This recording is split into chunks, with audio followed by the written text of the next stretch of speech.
Assalamualaikum warahmatullahi wabarakatuh. Baiklah, saya Rini, NIM 50218/2004. Saya akan membacakan makalah 1-13. Yang pertama yaitu kelompok 1 yang berjudul Perekonomian dan Perkembangan Industri Perbankan. Margin yang tinggi, pasar yang besar dengan penetasan perbankan yang rendah, serta pertumbuhan ekonomi yang sehat. Hal ini yang menjadi alasan utama mengapa Indonesia dianggap sebagai salah satu pasar paling menarik bagi industri keuangan di Asia Tenggara. Pengertian resiko dan manajemen resiko, yaitu resiko adalah kerugian, resiko adalah kemungkinan kerugian, resiko adalah ketidakpastian, dan resiko adalah ketidakpastiannya. Risiko merupakan penyebaran hasil aktual dari hasil yang diharapkan. Kelompok 2, pengenalan Basel Accord. Basel Accord diperkenalkan pada tahun 1998 dengan persyaratan modal minimum ditentukan sebagai 8%. Basel II, tujuan utama Basel II menjamin solidaritas sistem keuangan dengan memastikan bahwa bank secara tetap dan prioritas dikepriman sehubung dengan sejumlah resiko yang beradar. Kelompok 3, pengertian resiko kredit. Dengan kata lain, resiko kredit adalah resiko karena meminjam tidak membayar utangnya. Risiko kredit timbul dari beberapa kemungkinan sebab. Jenis-jenis kredit, resiko kredit pemerintahan, resiko kredit kooperat. 3. Resiko kredit konsumen. Batas maksimum penyaluran dana, bahwa penerapan prinsip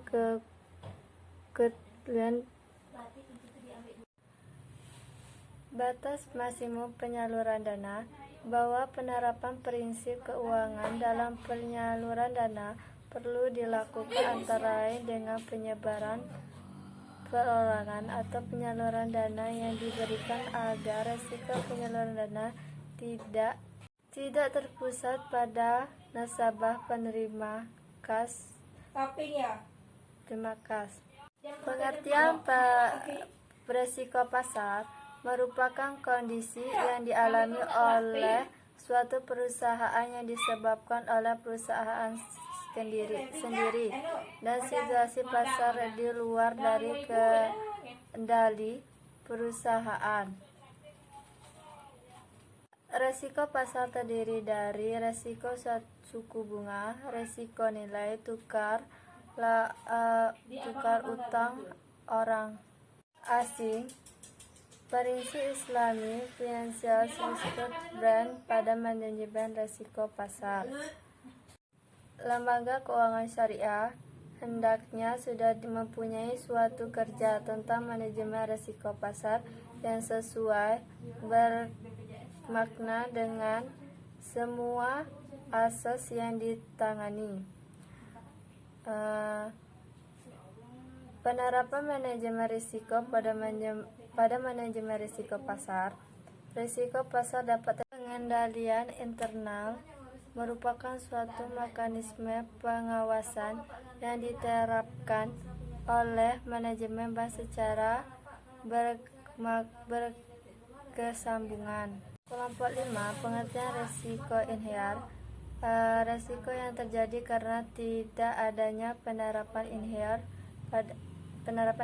Faktor-faktor mempengaruhi inherent yaitu sifat bisnis kuliner, hasil audit sebelumnya, pemungkasan awal, perilaku yang terkait, prinsip Islam Financial Service Brand. Penerapan manajemen risiko yaitu kebijakan prosedur dan penetapan limit, yaitu penerapan manajemen risiko, produser dan penetapan limit risiko, penetapan limit risiko, proses penerapan manajemen risiko, profil risiko, produk atau aktivitas baru.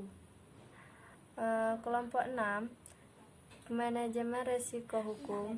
Risiko adalah potensi kemungkinan akibat terjadinya suatu peristiwa tertentu. Risiko hukum adalah risiko yang timbul akibat suatu hukum atau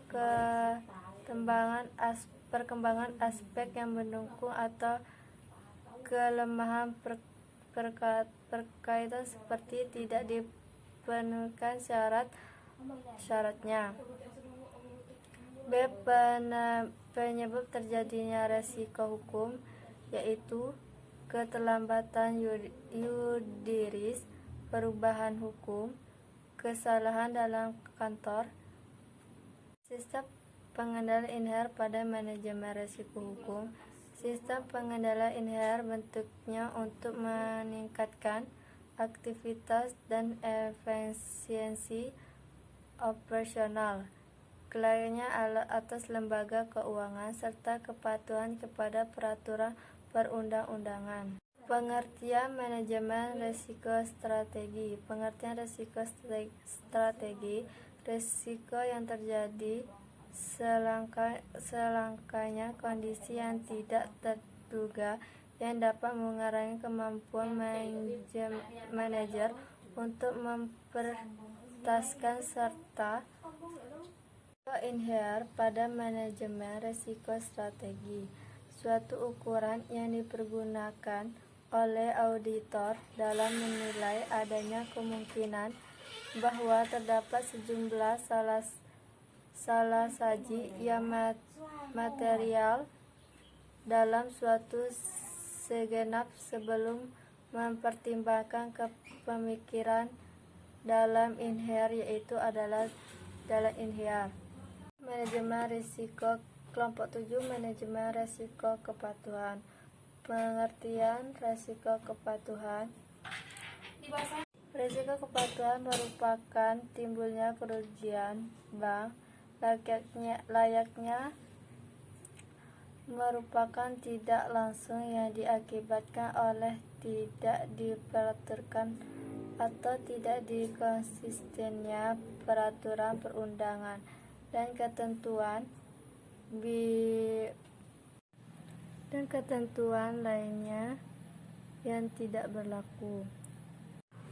Fungsi kepatuhan. Fungsi kepatuhan adalah serangka tindakan atau langkah-langkah yang bersifat etnon untuk memastikan bahwa kebijakan, ketentuan, sistem, dan prosedur serta kerugian usaha yang dilakukan oleh bank telah sesuai dengan ketentuan bank. Peranan manajemen risiko pada manajemen risiko kepatuhan yaitu bank harus melakukan identifikasi dan analisis terdapat beberapa faktor yang dapat meningkatkan eksposur risiko kepatuhan dan pengaruh secara kuat. Bank harus memastikan efektivitas penerapan manajemen risiko kepatuhan, sumber daya manusia, dan sistem pengendali. Kelompok 8, risiko reputasi. Terdiri dalam dua kata yaitu risiko dalam reputasi. Risiko berkaitan dengan reputasi hancurnya nama baik perusahaan karena terlibat perusahaan mengelola kinerja dan komunikasi dengan pihak eksternal. Risiko inher pada manajemen risiko reputasi. Risiko reputasi terjadi akibat munculnya tidak kepercayaan pengakuan kepentingan yaitu bersumber dari reputasi negatif terhadap bank.